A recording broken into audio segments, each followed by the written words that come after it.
Hi everybody and welcome to JMC Jams episode 9 of the very first season.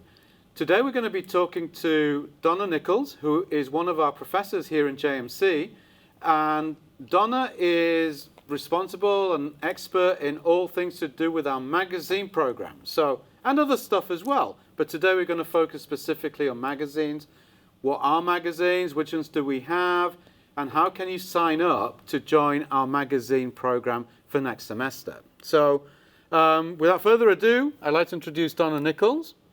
Thank you, John. I'm happy to be here. The first magazine that we had in this department was Access Magazine. And it started out as an arm of the Spartan Daily, which, as everyone knows, is the #1 college newspaper in the country. And Access has been around for almost 50 years. It's an award-winning magazine. It's a general purpose, general interest magazine. Another magazine that we have that just started 8 years ago in 2016 is The Spear.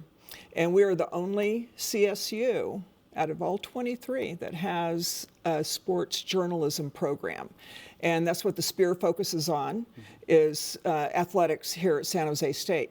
How do you get involved in it? You sign up for it after you've had beginning journalism and hopefully the apprentice class. But if anyone is needing an ad code for that, they can contact me or the journalism office. And it's journalism 140A is update news, 140B is the daily, 140C is the Spear, and 140D is Access Magazine. Okay, so that's a nice little potted view there of our magazine program, but let's kind of also rewind a little bit and let's think about magazines generally, okay?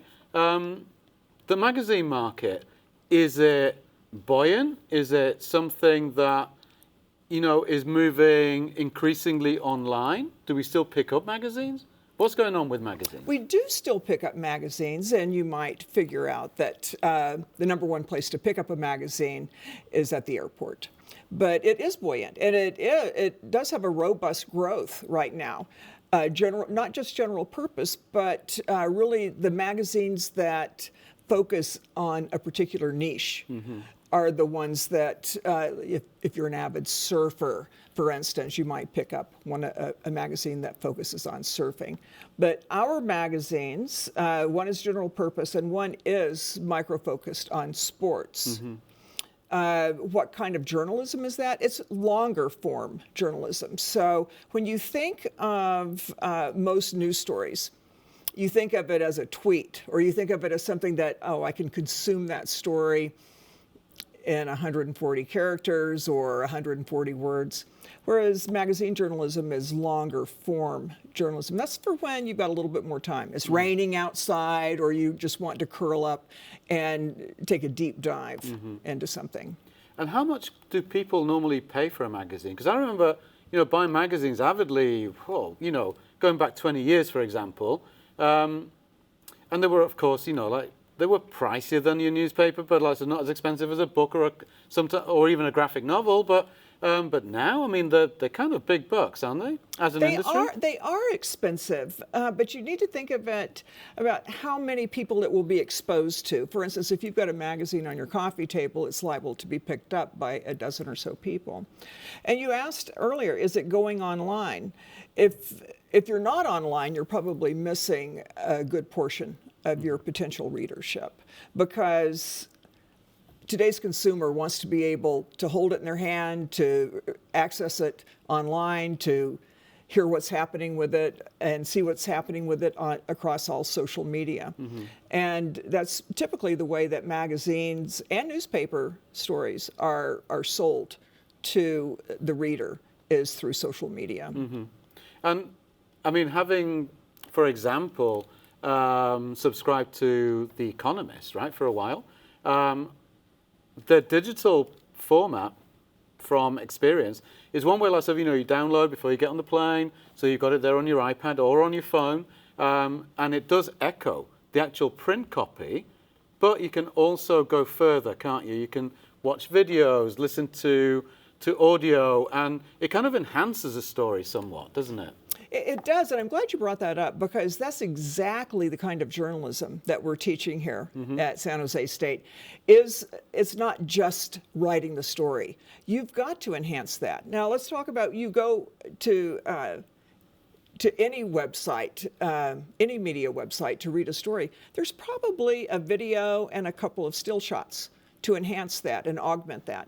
And that's exactly what we teach here. We teach our students how to do the long form and the short form, how to get the story out there by deadline, but also to do the video, stream it, and the still photos. Because let's face it, today's journalist has to be able to do a little bit of plate spinning. Yeah. You've got to be able to write the story, tweet the story, stream the video, everything that goes with it. And we all get turned on by different facets of media.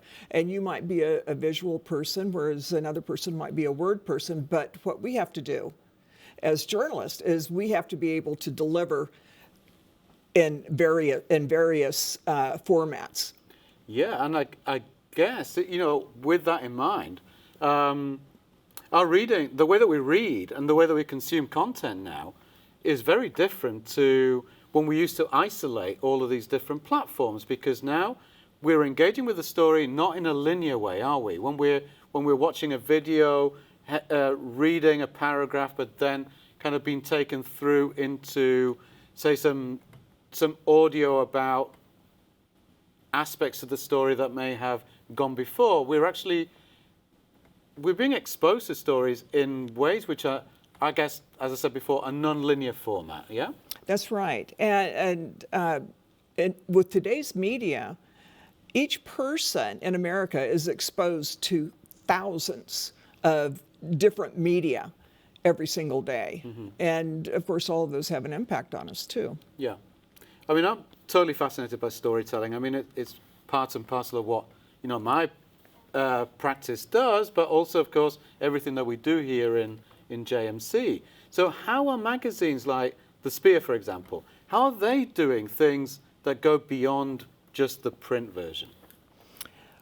Well, they're of course delivering the story beyond the print version, but they're also giving you the details. They're giving you the rankings. They're giving you the numbers behind the scenes as well, and you can get them on the go through their website. You can get their game stories usually within an hour after the game is over, and that's how we've gotten most of our subscribers to the Spear, because it's alum who come to our site, which is SJSU The Spear.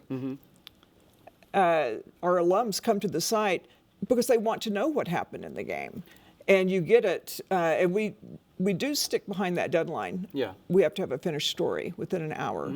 And just before we did our recording, the two guys from The Spear were actually recording their bi-weekly or fortnightly session, weren't they? Right, yeah. Right. So they're kind of taking it beyond the printed page. Because the magazine actually focuses on social issues as well as on the sport, doesn't it? It does. It does. And, there are some social issues that San Jose State is dealing with right now. We've had several teams forfeit the game. And I don't know that anyone has taken a stance on that, but I do know this. We've got some really good advisors to both the Spear and to the Daily, where they've had like a moral and a social lesson. Yeah.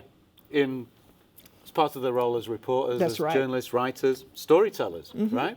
And what about Access Magazine? I mean, does that magazine also exist beyond print? It does, and it has. And thanks to the archivist, and thanks to actually Richard Craig, who facilitated that, all of our Access magazines and all of our 90 years worth of Spartan Daily are all archived and accessible by anyone. That's really cool. Yeah. But you mentioned Access magazine. They had some hard-hitting topics early on. Now I remember about around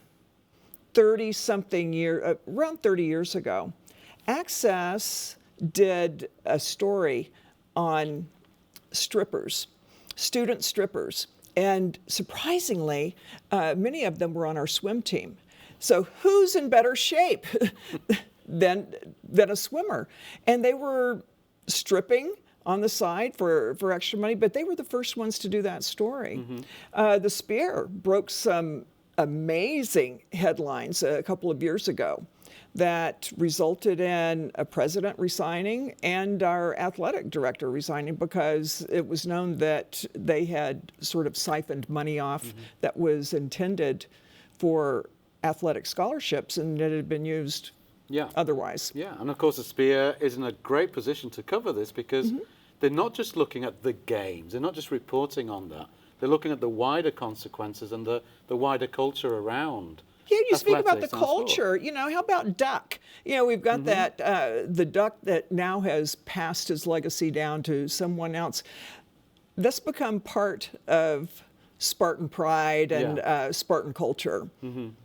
Yeah, and very much less of a part of the stories we're telling through these, right? So down to kind of like a logistics side of things.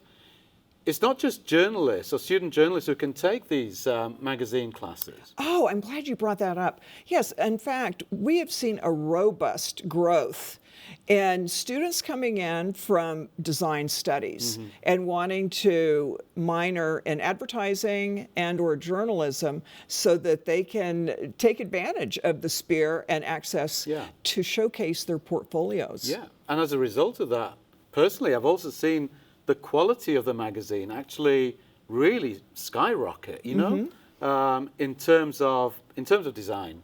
There's been some great, not just great covers and great photography, but great layout as well inside. And that's because, you know, we're interdisciplinary really, even to that extent. You know, if you look at the layout in some of these magazines, it's just, I mean, besides being really impressive, just when I think that it can't get any better, then they do something to make it even better. And and these are our students. This is, I just want that to be clear, that this is all student-run media. As an advisor to one of those arms of media, I don't exercise prior restraint. What I do is I give them a critique afterward. And that's what Rodney Knox does with the Spear. That's what Nisha does with Access. That's what Mike Corpus and Richard Craig do with the Daily. They go through afterward and talk about it.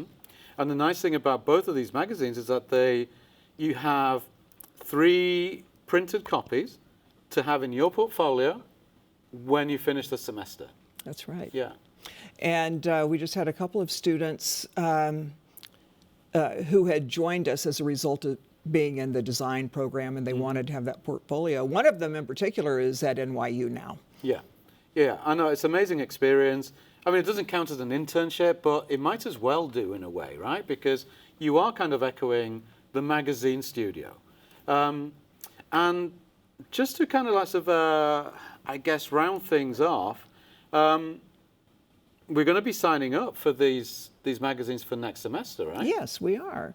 And it's a big commitment. It's a big commitment to be on this magazine. And what I tell my students when they sign up, I say this is going to be the best semester, although probably the most challenging semester. But at the end of the semester, you're going to have something wonderful for your portfolio. Oh, just one final thing, actually, before we do kind of like bring everything to a close. What I have noticed as a result of these magazines is that some of our student organizations have, you know, members who are on their boards who have participated in the Spear, in Access, on the advertising creative classes, and they are launching magazines for their own specific organizations. The Fashion Club, for example, they have a wonderful magazine called Asterisk. It sits on Instagram. It's printed once a semester. It's a real glossy that sits alongside, you know, any other kind of fashion-driven lifestyle magazine. It's beautiful. It is really, it's really beautiful. Good. And again, this was as a result of the magazines that we have here in JMC, and the other courses that give them this kind of experience too. That's right. Yeah. And anyway, as our lead advisor, you can, I guess, tell our student listeners and our student viewers that they can begin to register for these classes now. Well, it's really nice because these magazines are the calling card. Yeah. I use them as a calling card because whenever I've gone to recruiting events or conferences, there's nothing like a quality magazine that they can look at. Oh, I could do something like this, and they're just kind of amazed that they can. But students have my phone number. They know where my office is. If any of them are interested in joining Access or the Spear or any of our student media, let me know. I'll get you an ad code. Yeah, fantastic. Well, thank you, Donna. This has been John. great. I love these magazines that we produce here. Thank you for joining us. Thank you for having me. So we'll sign off with this one. Stay tuned because the next episode is going to be focusing on yet another exciting new development that we've got in the school going on right now. Another Watch This Space. So stay tuned for next week. Thank you, everyone. Bye-bye.